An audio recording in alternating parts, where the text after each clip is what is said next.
Hi, I'm Jon Keats. I'm one of the directors here at the Cavern Club. I'm actually the events and music director. I'm also a resident musician here.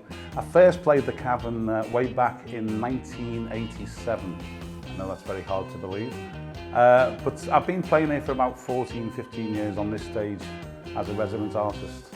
And yeah, this is the Cavern. It's open 7 days a week with live music pretty much from when we open every single day. Just to go back a little bit, the Cavern first opened in January 1957. And the thing is, when it opened, it was very much a jazz club, so it wasn't rock and roll. Even though rock and roll was coming into Britain very much, the kids were getting into rock and roll. This was a jazz club when it opened. For early days, they did let a bit of skiffle music in, which was obviously the front runner of what became rock and roll in this country. And interestingly, even on the first night, there was 4 jazz bands and there was also a skiffle band on there. So that's really how the young musicians of Liverpool got to play the Cavern. They got almost through the back door through this skiffle ticket. A lot of those skiffle groups became rock and roll groups, and of course that turned into what we now know as Merseybeats. And this was very much the home of Merseybeats. So yeah, the Beatles played here 292 times between the 9th of February, 61, and the 3rd of August in 1963. 292 times in a 2.5-year period. They were the house band, and this is along with Hamburg as well, it has to be said. Hamburg and Liverpool, the Cavern, is where they hone their craft. My name's Tony Crane. I'm the founder of the band The Merseybeats, and still the Merseybeats after all these years. But when we first started using Vox Amps, we got asked to become resident at the Cavern, and there was only the Beatles that were resident at the time, so we treated ourselves to brand new Vox AC30s, and we were delighted, never looked back then, because when we started playing at the Cavern, every Wednesday night was the Merseybeats guest night, and we'd have the Beatles as our guests, and every Friday night was the Beatles guest night, and they'd have the Merseybeats as their guests. And it worked out so well because we used the same amplifiers. John Lennon would always plug into my Vox AC30 and George would plug into the other one, you know.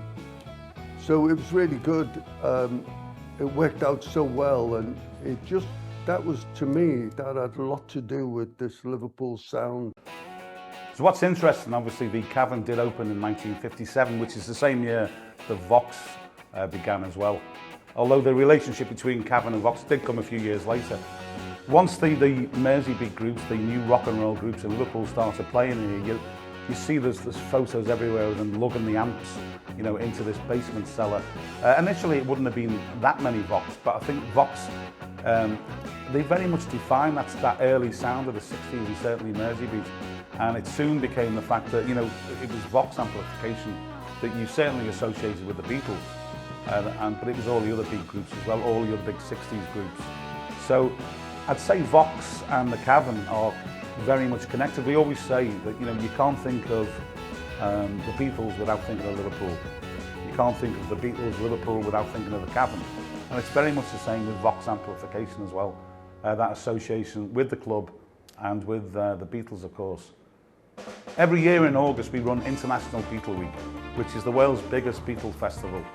And we bring probably about 70 bands and artists from all over the world. And of course, they get to play here in the Cavern. But we also take the venue out to other theatres and venues across the city for a whole 7 days.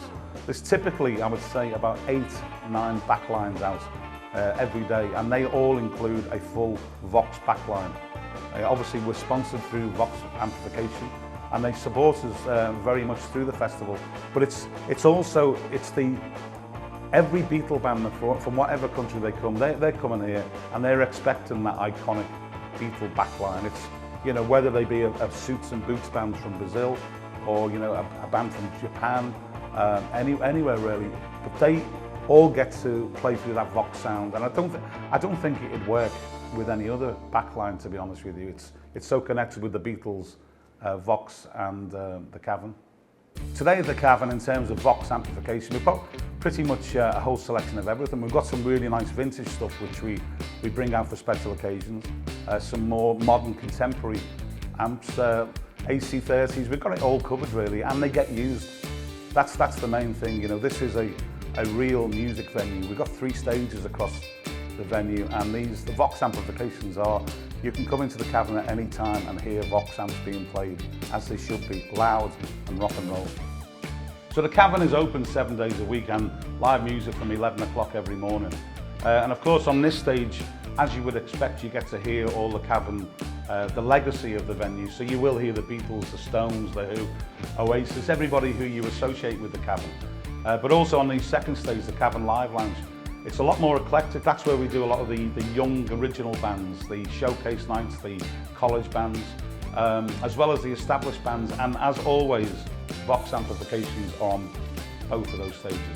So they are very much, you know, the musicians of the next generation are also using these fantastic amps. You know, why wouldn't you?